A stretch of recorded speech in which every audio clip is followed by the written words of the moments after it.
All right, we're going to go ahead and get started. Good morning, everyone. Welcome to our webinar today, 2012 Holiday Outlook. Will spending take a holiday after Sandy? Before we get started, I just want to run over a few logistics. Please note that due to the large number of people we have on the call, the audio today is muted. If you have a question, we will have a Q&A session at the end of the webinar, and we ask that you please use your question box to the right of your screens. If we're unable to get to your question, we'll definitely note everything down and make sure to get you an answer when the webinar is over. Also, I wanted to let you know we are recording today's session, and a recorded copy will be made available to you on request, and we'll be loading that up to the TradeStone website in the next couple of days. If you're not familiar, our TradeStone website is www.tradestonesoftware.com. With that said, I'm going to turn it over to our host, Richard Hastings. Just a quick bio on him. Richard is a macro strategist at Global Hunter Securities.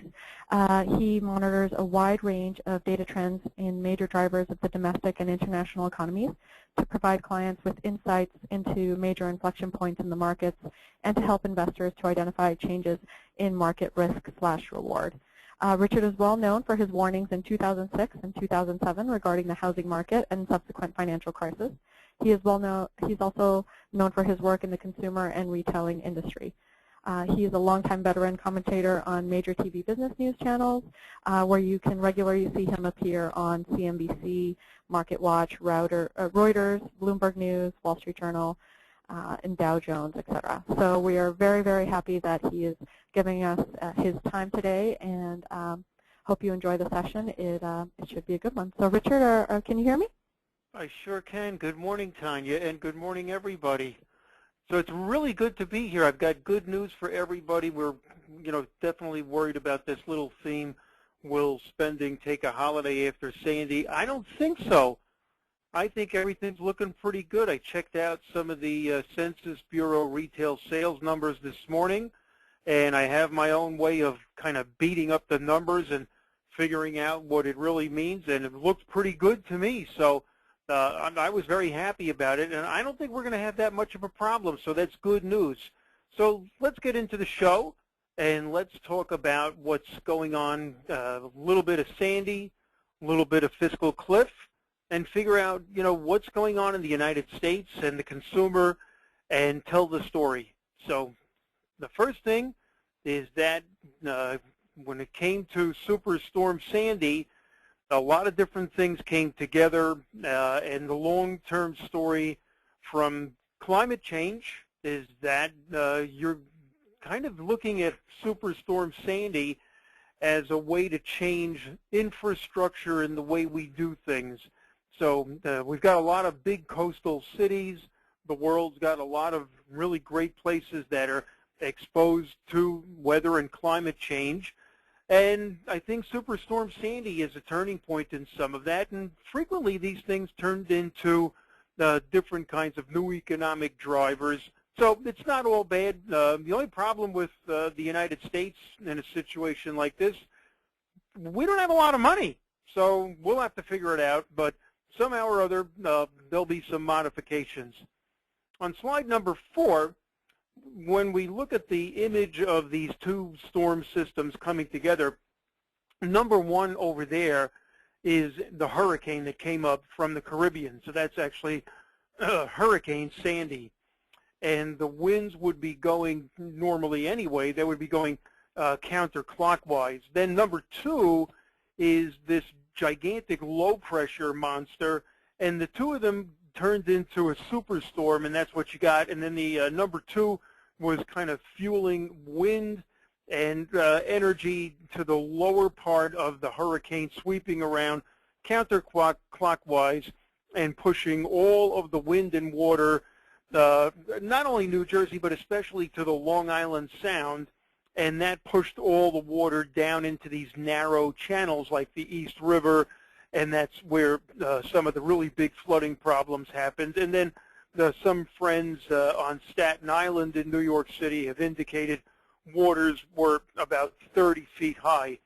So it was a real big mess, but it's a great metaphor to understand the future of climate change and how this impacts the behavior of the economy, consumers, and how infrastructure will change in the future. And we're going to see, as we talk a little bit more, that the model that we have in our minds about the United States, which is this old model of the consumer, retailing, service economy, not a lot of manufacturing, that has changed so much.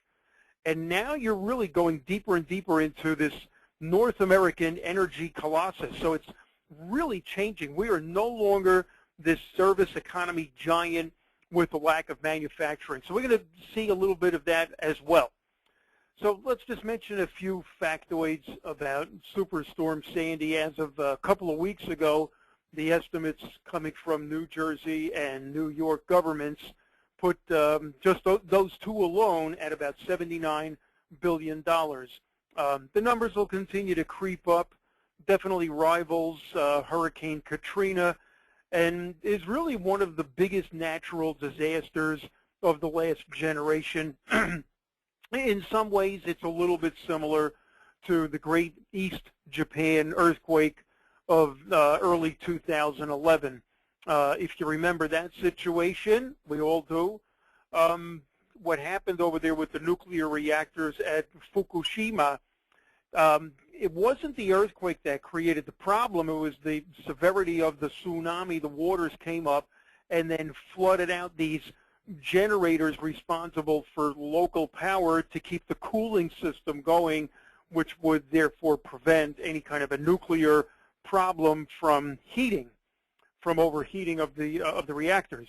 So when those failed, then the overheating took place, and there's a lot of that in Lower Manhattan, where you've got generators that have always been down in the basements of skyscrapers and buildings, and a lot of them got flooded out. There's still people working from home because some of the buildings down there aren't functioning correctly. So it's interesting. What winds up happening is you get reconstruction, new design, new building codes, and in the future you're going to wind up with different kinds of systems where we're going to expect Superstorm Sandy types of events again in the future, so it winds up changing everything. Other major impacts from Sandy, major impacts on energy demand locally, whereas Katrina was a big hit to energy supply. Instead, over here in Superstorm Sandy, nothing functioned, nobody could do anything, so demand just collapsed. The electric grid collapsed, and the gasoline production and delivery system collapsed also. So it was a rare event on the demand side. Number two costliest after Katrina so far. You never know, might get even worse than Katrina. Let's see what happens. Interesting, meteorological phenomenon. A couple of days before the hurricane had gotten up there and combined into the superstorm, the National Oceanographic and Atmospheric guys, NOAA, had indicated that their wave damage rating for the storm was the worst of any system since at least 1969, and worse than Katrina. So they knew that when it came to the storm surge and the combination of the extent of the surge, the geography, the width of the storm, the thing is like 850 miles wide. The original estimates were even bigger than that. So the thing was humongous. The hit to GDP in the fourth quarter, Federal Reserve Bank is saying 1/4 percentage point, 1/2 percentage point maybe, reduction in fourth quarter GDP. It's not that bad, but the good news is that on the consumer side, the impact seems to be pretty minimal. Slide number 6, kind of an interesting thing to cite over here. I'm just going to read from what he said. William Dudley, the president of the Federal Reserve Bank of New York, down there in that bottom paragraph, quote, "These data suggest that the disruptions that we've seen and continue to see could be substantial. We can quantify the losses in terms of days of lost output. Given the regional GDP of $1.4 trillion, a rough calculation yields a loss of $3.8 billion for each full day equivalent of lost output in the region," end quote. So the reason why I included some of that stuff is it's a reminder that that area of the country is the biggest economic engine in the United States. Okay, we know that from an agriculture perspective, other areas are very important, but when it comes to total influential power, this was a rare type of situation that'll change things for the next generation, for the next 25 years. This was the first time that the economic engine of the country was damaged and disrupted like that. So it's a new day in the history of the United States. At the same time, when we look at slide number 7, what's interesting is that the fiscal situation has a similar structure to the superstorm. You've got two features. You've got the tax storm, and then you've got the debt and the deficit and the growth-related problems that come from too much taxes and too much debt. And what seems to be happening with the fiscal cliff conversation is this stuff seems to be coming together. So what we're going to see is that we're going to have a lot of change, but it's not going to knock us down. Same thing with Superstorm Sandy. Enormous impact, a lot of change, didn't knock us down. A few really scary factoids about fiscal cliff. Let's look at this stuff. The Tax Foundation has some estimates. Their estimate for the total value of the fiscal cliff is $407 billion. If the whole thing happens with no compromises, then they're looking at a $1.5 trillion hit to GDP. Wage rates would go down more than 7%. If the only thing is the marginal tax rates where there's some sort of a compromise, their value there is $135 billion, and that would reduce GDP by about $182 billion, or about 0.4% on the wage side. Now, the Congressional Budget Office, they've got some more dismal views on the whole thing. Their value of the fiscal cliff is a net of about $560 billion bucks, and then GDP in 2013 would wind up being in the negative for the year, down 0.5% on a year-over-year basis. So you'd have a recession in 2013, and unemployment would go up to 9.1%. So, you know, there's different kinds of problems that will definitely hang over 2013, and we are going to get through that, and let's start to see all the reasons why in a couple of minutes. So holiday retail sales, we're no longer that concerned about Sandy. And on slide number 10, before I show you the forecast kind of stuff, this is a technical view of the XRT. It's an ETF of retailer stocks.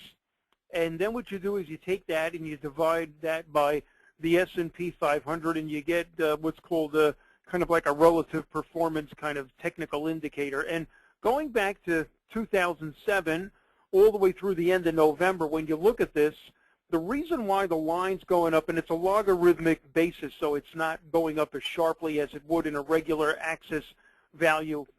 So I think this was the right way of doing this. But nevertheless, what you're seeing here is that retailer stocks have, for the most part, led the stock market and have been one of the leading components of the stock market for years. 2007 is 5 years ago, so let's call it 5 years. Let's call it years. Now, recently, the leadership has kind of flattened out. That's where the red flag is. Now, that doesn't mean that retailer stocks are no longer doing well or that they're declining. That's not the case. What's happening is that other parts of the economy are finally getting better. Other sectors are performing so much better, so you're getting other stock groups that are performing much better against the rest of the broader stock market. So the relative performance of the XRT doesn't show up as much as it used to, but it's still doing well. So what's behind these years and years of outperformance, even with the breakdown there in the crash of 2008, and you'll see much worse than that if you were to look at, let's say, mining and some industrial stock groupings against the S&P 500. The secret to the whole thing, why the retailing industry was able to outperform to this degree, was software solutions, which is TradeStone software. And long before I think everybody else woke up, the retailing industry was able to look at just a gigantic number of transactions and a very globalized marketplace, because the globalization of production of consumer products had begun such a long time ago. So quickly, when the industry started to notice that something was going wrong in 2007 with the consumer, right after the housing market started to break down, there was a move towards the adoption of more solutions. And if you think about the language, for example, what TradeStone uses on its website, where they talk about the merchandise lifecycle management in terms of holistic, informed, and efficient retail process of, doing all the good things that it does, what you're doing is you're creating a faster introduction of choices, where those choices are now compared to each other in a better probability relationship, and you're making better decisions faster with so much more comparable visibility. So choice number one is not just choice number one anymore. It's delivered to you a lot more data attributes, and with more variety and insight and more predictability into what choice number one is going to be like over time. So the whole back end of the marketplace starts to open itself up, and the responsiveness of the industry has shown itself through retailers, and all of a sudden there's a tight relationship between retailer productivity getting better and better, and quite frankly a relatively weak consumer. So you have this ironic situation where software solutions help retailers achieve this greater degree of productivity despite the weakness of the consumer. In 2009, look at the chart. The consumer was still in terrible shape in the U.S. at that time. And then, of course, in Europe, they were starting to fall apart pretty quickly, and, they're, in bad shape now thoroughly. You don't really start to get a better situation in the U.S. consumer until really you get into the beginning of 2011. Then it finally gets better. Then the recovery finally starts to pull itself together, and you get contributions from other things. But the bottom line is that this amazing run of retailers and consumer stocks, and if you take consumer discretionary and consumer staples, which would be like your cyclicals and non-cyclicals combined, that is by far the biggest chunk of the S&P 500. It's like 40% of the stock market. So the introduction of better software solutions has played an enormous role in wealth creation in the stock market, and you can see it vividly right there. And again, to repeat the point that I made before, the red flag is that the rate of outperformance is flattening out, and the reason why is that other sectors have finally kicked in so much better than was the case before. Here's the holiday story. So I did want to talk about, the software side of productivity, which I've been talking about for many, many years. Our original pre-Sandy forecast for November, December, January is for ex-automobiles to go up 4% year over year. So on a current dollar basis, at about $873 billion for the 3 months, that takes you well above where we were back in 2008 before the crash really exerted its effects. Now, automobiles are playing a big role in all this stuff.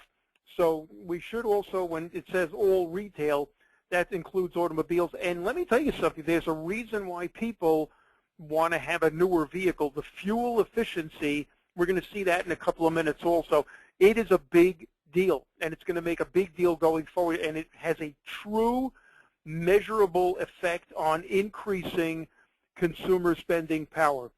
Now, on slide number 12, what you're seeing there is the original estimates right after Hurricane Sandy, Superstorm Sandy. So in the worst case, we were envisioning that ex-autos retail sales might go up only 1.75%, and then in the best case scenario, up only 3%. At this point, the 3% is definitely the story, and it's possible we'll do even better than that. So as of this morning, I'm very, very encouraged by what I saw from the Census Bureau. I have a pretty rigid attitude about seasonal adjustments. I hate seasonal adjustments. So this is based on not seasonally adjusted data. And then when I look at the Census Bureau stuff, and you can't use comp store sales anymore because there's only a few fragments of that left. I remember what it was like to do comp store sales Thursdays a decade ago. You'd get up at 6 o'clock in the morning and you could barely keep up with it because there were 80 news releases now. Can't use it to determine anything. So that leaves us with the Census Bureau stuff, and that's okay. So, you know, it is what it is. And this is what it looked like as of this morning on slide number 13. So what I do is I take the unadjusted data for ex-autos, put 2 months together, smooths it out a little bit, and then you look at the year over year of the 2 months. And you don't want to break below that 2.5% growth rate. We had a bit of a breakdown during the summer. That happens sometimes, and we've rebounded very nicely. And the ex-autos growth rate based on that had rebounded back to about 4.5%. So it's looking good. Data this morning was very encouraging, and I'm not concerned about Sandy at this point. And I'm going to take a similar attitude about fiscal cliff over a 2-year period of time. The initial impact could be significant, and then we'll rebound from there. Let's take a look at what is the formation and structure of the consumer in the United States and this emergence of the North American energy colossus. It's a big deal. This is the big change, and you're going to see this is where the strength is coming from. Totally new story for the United States. All right. Number one is that we've entered into a period where you're in a part-time universe of labor. So in the bottom row over there, let's look at that one first on slide number 15. Employed part-time. You got about 28 million people in the United States that are employed part-time. That's an increase of 11% from 5 years ago, and it's kind of flattening out on a year-over-year basis as of November. This is from last week's monthly employment situation report from the Bureau of Labor Statistics. And over there where it says, the first row where it says part-time for non-economic reasons, this is all the people who basically are like okay with working part-time, that they're not saying in whatever survey or something or other that they do not want to work part-time. That's all they could find, but they want to work full-time. So what you're seeing there, you got more than 19 million people who are kind of okay with being part-time workers, and that number is a little bit lower than it was 5 years ago. So it's still a big thing, and the big picture is that part-time is becoming a big deal in the structure of the relationship of labor to employers in the United States. Not necessarily a good thing, but it is what it is. Here's the story that goes behind that. The longer that someone is part-time and they see that they're able to keep their part-time jobs, replace them with new part-time jobs, the more they're going to spend money. As long as they see continuity that the income is rolling in, they're able to slowly modify all their different priorities, and they spend money. So what you're looking for is evidence of continuity or the lack of it. If they're part-time, all right, it's not optimal, but it is what it is, and that's the way it is now. The fact is, there's a lot of it, there's continuity, so the spending is there. And now look at slide number 16 and take a look at all these employed categories on the left. Most of the big growth areas over the last 5 years, they're all in energy and in mining and in oil and gas operations. It's unbelievable. Look at this.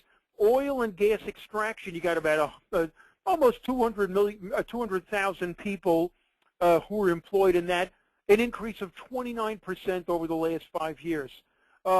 Mining alone in the United States is up 15.6% over the last 5 years, and it's employing about 784,000 people. Natural gas distribution, which is humongous. Everyone's talking about, you know, turning everything into natural gas, which, you know, it's another story. That's up 5.8% over the last 5 years. Take a look at the growth rates for total non-farm or, employment or the total private sector. Those are contracting, and yet you're seeing tremendous strength in oil, gas, and energy and mining in the United States. The whole thing is changing. So you're seeing a total structural change in what is the consumer going to look to get their work in the future. The jobs that were lost in construction, and those numbers are typically down like 40% over the last 5 years.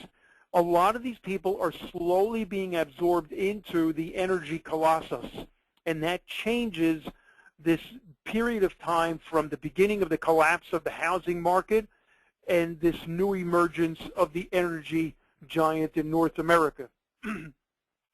Slide number 17, I did want to mention something that a lot of people were talking about, I guess it was 2 months ago or a month ago. So every year between August and September, every single year, there's a big increase from month to month in the number of part-time workers. It's a summer to fall seasonal kind of thing, but there were a bunch of commentators who were saying that the numbers were politically manipulated to look good, and that's not true. So what we see here is that the number of people who are saying that they want to be full-time, can't find anything else, that unfortunately is increasing every year. So we did rip this stuff apart, and we found the evidence to prove that there is a dark side inside the part-time story. It's not too big, but it is rising. Something to be a little worried about. We'll see how it goes. And then when you look at slide number 18, you see that line going up, up, up, up, up. That's the U.S. natural gas production, what we also call it withdrawals, pulling the stuff, out of the ground. And where else are you going to find a trend line like that? Unbelievable. So there's a totally new structure, and even it shows up in construction. So in construction on slide number 19, look at the top row over there. On a year-to-date basis through October, power is the biggest in terms of dollar volume, and the growth rate on a year-over-year basis, 29%, up 45% over the last 5 years.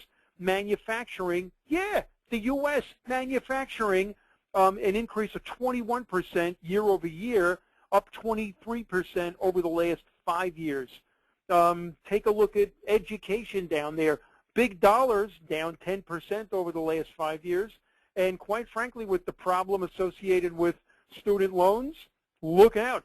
That one's probably not going to go up again at all. Anyway, that's another story. So enough of all that stuff. Let's start to talk about what's going on in the mind of the shopper. So slide number 21, let's take a look at two different indicators. So we've got about 9,000 responses here, and these are shoppers surveyed by Big Insight. And the light blue line is those who are answering very confident to the question, do you believe there's prospects for, what's your outlook for a strong economy over the next 6 months? Very little confidence, no confidence, confident, or very confident. So I always want to keep my eye on very confident. Look at the rebound is unbelievable. That's where we were back in early 2007. So there's a total reversal. Now, in terms of numbers of people who say very confident, it's not a big number. It's only like, 10%, 9%, okay? But look at the trend, and the trend is always your friend. That's what tells you what's happening. An enormous change in the story inside the consumer mindset in the United States. It's exceeding the attitude that comes out in the Conference Board's Consumer Confidence Index. That one's gotten a little bit better, but the people who have become very confident, big rebound, really interesting stuff. Then when you throw it against those who have little confidence, take a look at slide number 22 over there on the far right side. Look at the inversion. The people who have a really bad attitude, which is always the majority of everybody, and I would never have a bad attitude, that could never possibly be me in that group. Look at the way the dark line has broken down. And then the very confident is the light gray line. There it is right there. Total change in the attitude of the U.S. consumer. Confidence has really gotten better. The other thing on slide number 23, when you start to ask people about how are, gasoline prices, impacting your attitude about spending money, and I always like to look at what they say about driving. And do they say they're going to be driving less? That's always such a key indicator. And when the gasoline prices really, really go through the roof, they'll all start saying, oh yeah, I'm going to drive less. I think that's what I'm supposed to say. So it's one of the answer choices. Yeah, I better put that down, and then I'll win $1,000. It doesn't work that way. But what I do see is that during the best periods, 40% seems to be an important threshold. And we've been hovering and bouncing around there. Now, the outlook for gasoline prices, and I've been studying gasoline prices for a long time, and you're looking at a period coming up pretty soon where, oh, by the way, on slide number 23, there's an error on the label over here. That is through November 2012, but in the middle of the slide, it says data through September 2012. That's an error. That's sorry about that, but that is through November 2012. I know that for a fact. There's no question. So it's November 2012 is the latest data in the time series. But gasoline prices are trending lower, and with the amount of oil that we produce, the gasoline prices are going to continue to come down. So you're going to get a little bit of an economic benefit there. Let's go to slide 24 and look at some of the mentality about shoppers and Walmart for toys. So this is really a riot. So I said, well, let's look at like consumer electronics national chains and then see what the Walmart effect is through toys on these chains. And this is the shoppers from each one of those chains responding. So that means where it says Walmart, in this case will be Walmart, the discount stores only, not Sam's Club. That would be the Walmart shoppers, then Sam's Club shoppers, then Sears shoppers, Amazon shoppers, RSH Radio Shack shoppers, HGG is HH Gregg, BBY is Best Buy shoppers. So these are the shoppers from each one, and this is how they're answering the surveys. 44% of the Walmart shoppers say that their top choice for children's toys, Walmart. No surprise.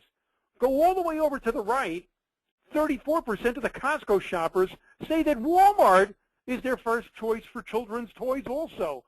So as you start to look across this thing and you see that Best Buy, 38% of Best Buy shoppers, children's toys, well, think about that in terms of foot traffic and conversion during critical weeks of the year in November and December. That is brutal. So that means that Walmart, through just one product category for only a few weeks of the year, the damage that they can do to so many different categories is unbelievable. What you typically see in Target and Walmart for toys in the holiday season, Target goes out of the gate super strong in November, but then when it comes crunch time and there's a little bit more activity during the last 2 weeks before Christmas among those who don't have as much spending power, and then it shifts to Walmart, and that's where they go. Walmart's got them locked down, and the impact across the whole spectrum is mind-boggling. That's just one. That's how you become a $500 billion chain. Amazing. That's just one example. They do it in health, beauty, cosmetics as well. Slide number 25, let's take a look at some more shopper surveys. Costco, Macy's is M, WFM is Whole Foods Markets, HD is Home Depot, JCP, of course, is now JCP, and CVS is obviously CVS. So let's take a look at three different things, just three things, and then see how they rank out, okay, with the strongest or biggest responses on the left, and then the lowest responses over on the right. First question, what's the total annual income, household income? What's the total annual household income? And then the answer choice is between $75,000 and $100,000. Costco, no surprise, comes out on top for that income tier. We're not talking about average, we're talking about what's the percentage of people saying in the surveys that household income is between $75K and $100,000? Obviously, Costco's got shoppers that make a lot more than that, and they got shoppers who make less than that. But I wanted to just pick that one to see where these answers would go. All the way on the opposite side, Walmart, the numbers of people saying that income tier was only 10.6%. But look at what Walmart can do to Costco for, let's say 3 weeks out of the year just in toys. Interesting stuff. Also very interesting to kind of look at the flow. Macy's, typically very strong shopper profile. Whole Foods, typically a very strong shopper profile. Target, it varies a lot. JCPenney shopper profile, not as strong as it used to be. Interesting trends there. Amazon, extremely complex, and an unbelievably wide variety of different kinds of effects when you look at survey responses. Next question, what describes your feelings about the strong economy over the next 6 months? Confident. Macy's, Target, Whole Foods, very big. The lowest levels of confidence coming from JCP, Amazon, and Sam's Club shoppers. Interesting. Now, how have gasoline prices, fluctuating means going up. Okay, let's not kid around. It doesn't mean going down. How have increasing gasoline prices impacted your spending on vacation and travel? So the highest percentage answer means that those shoppers are saying from that chain that they have decreased their spending on vacation and travel the most. JCPenney with the most negative response. Walmart shoppers and Home Depot shoppers also quite negative. Yet interesting, JCP shoppers with the lowest indicator in this grouping. Kind of worrisome and very interesting. Macy's, their big competitor, over there with the best indicator regarding vacation and travel. The lowest impact on vacation and travel when it came to higher gasoline prices. You can connect all this together and come up with some very complete views of what is the shopper in any chain. And then we can figure out that because of fuel efficiency and people buying automobiles, we can answer the riddle. So why is $4 gasoline not $4 gasoline?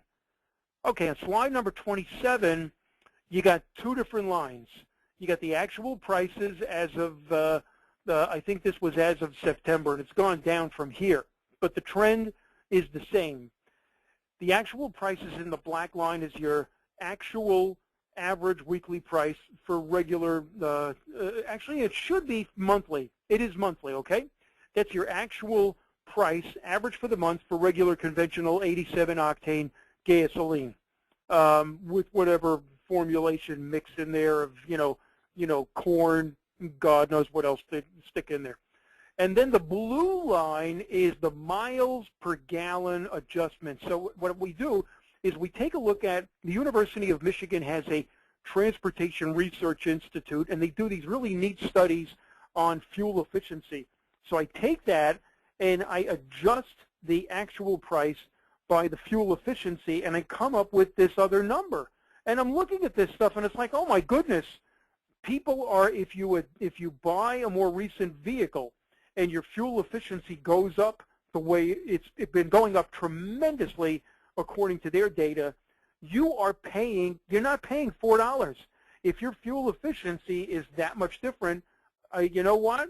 For those who have been able to do it, and more people are doing it, the fuel efficiency has transformed the impact from gasoline prices, and that's part of the reason why, as gasoline prices started to go up again in 2011 and 2012, not that much of an impact, and quite frankly, now that gasoline prices are going down, the amplification of the effect will be a strong positive and offsetting effect through all the taxation stuff that'll start in next year. That's good news, good stuff. So when you take a look at this long-term chart of gasoline prices, which is the blue line, you can see over there, technically speaking, prices are starting to break down. They're not going up. They're getting ready to break down. This long period of history since 2007 and 2008, and then the last couple of years where gasoline prices would go up in these just incredible spikes.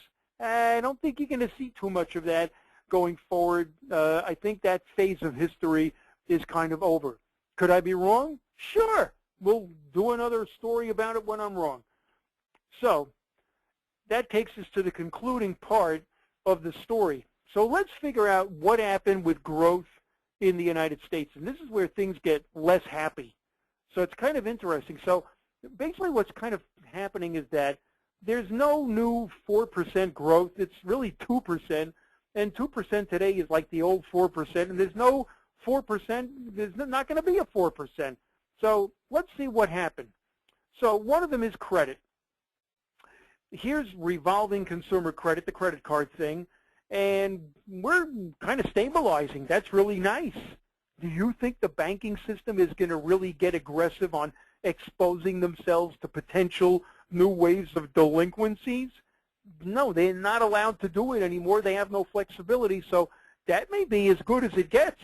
We're back to levels in early 2005, and I got a funny feeling it doesn't really grow too much from here.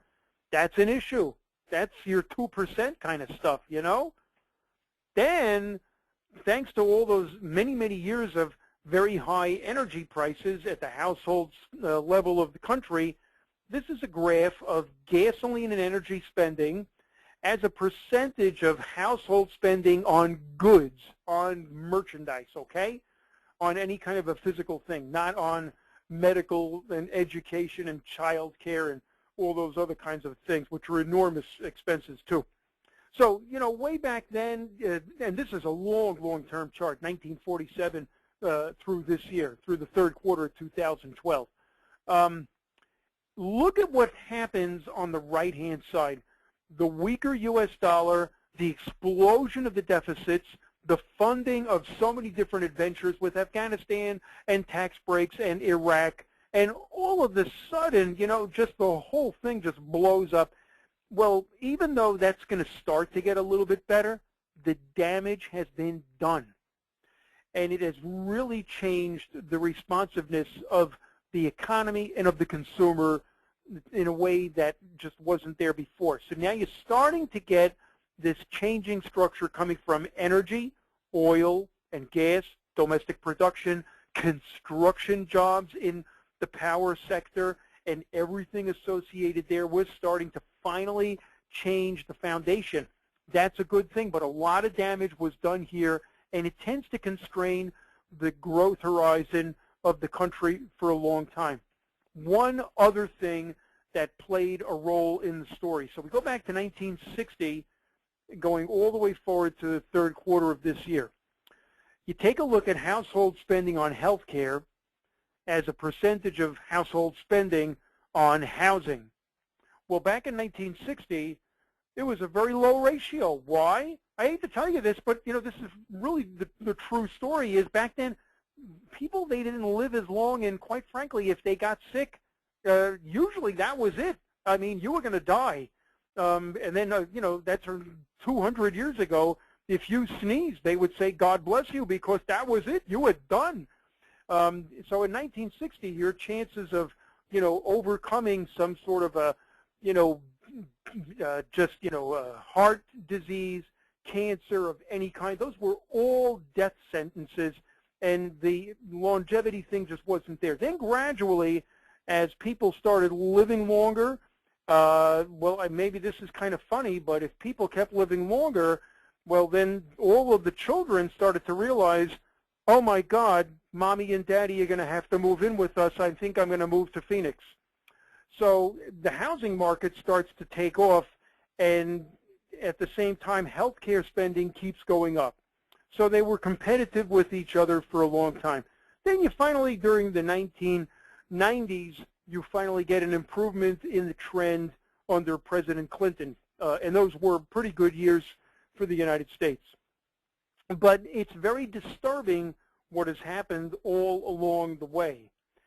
We went from about 28% in this ratio to 92%. Quite frankly, I don't see how you get past this problem and discover, here's the story.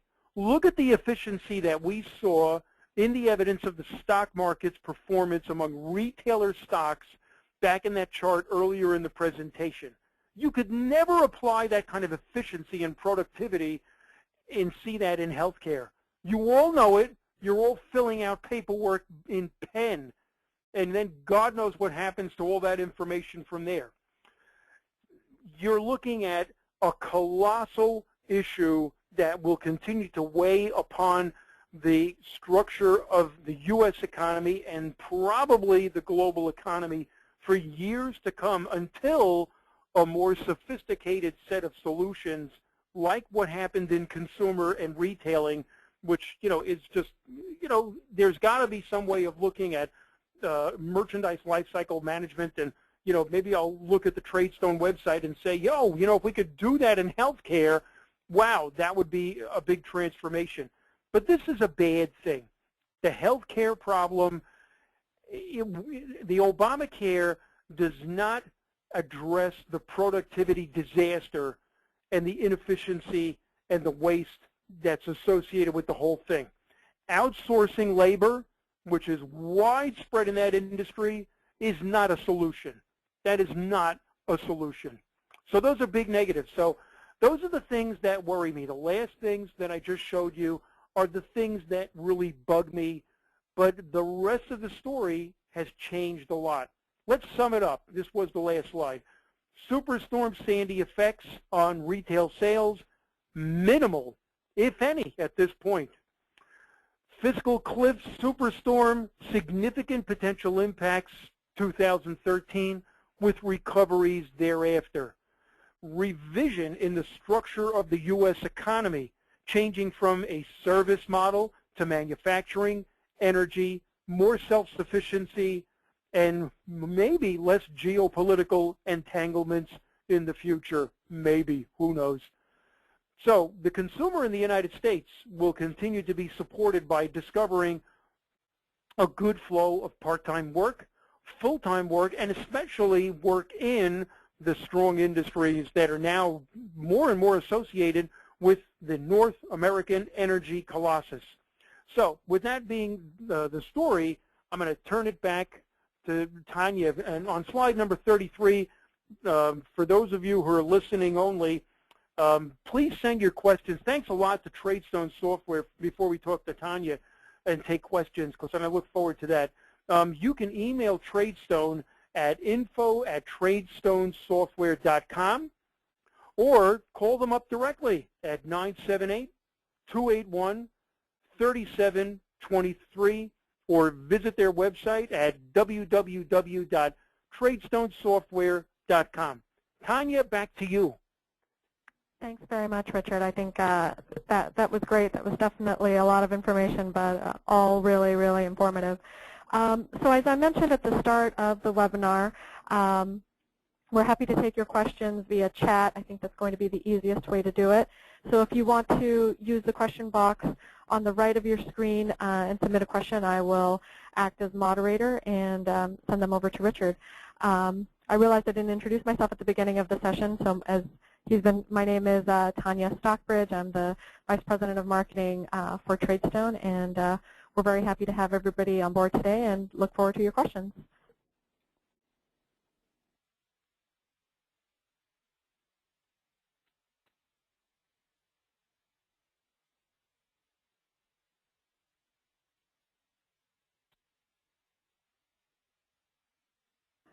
What I can also do is I'll try to maybe speed things up. I'm going to unmute some of the lines. And you can actually ask your question verbally as well.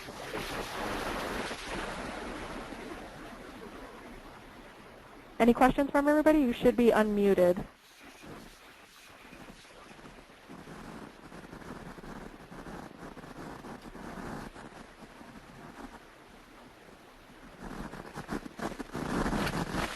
Okay.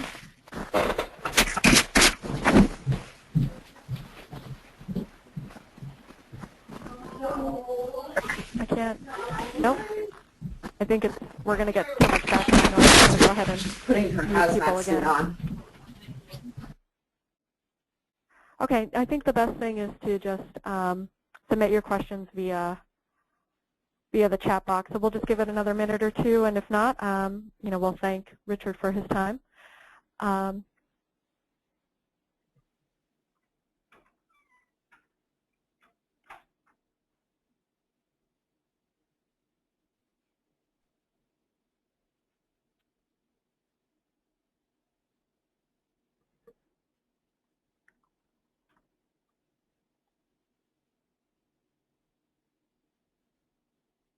Yeah, it looks like I don't think we're going to have any questions. So Richard, I really appreciate your time today, and as he mentioned, we encourage you to visit our website in the next couple of days. We'll have a recording of this session available. We appreciate everybody joining us today. Richard, anything to add? Tanya, it was fun to be here, and it was a great conversation. So for those of you who do have any questions about anything, if you can't get in touch with me directly, my contact info is on the first slide. Certainly go back to Tanya, and we'll all get together. And you don't have to have a question right now. You're welcome to have a question some other time. Conversation is always welcome. Thanks very much. Thank you, everybody. Bye-bye.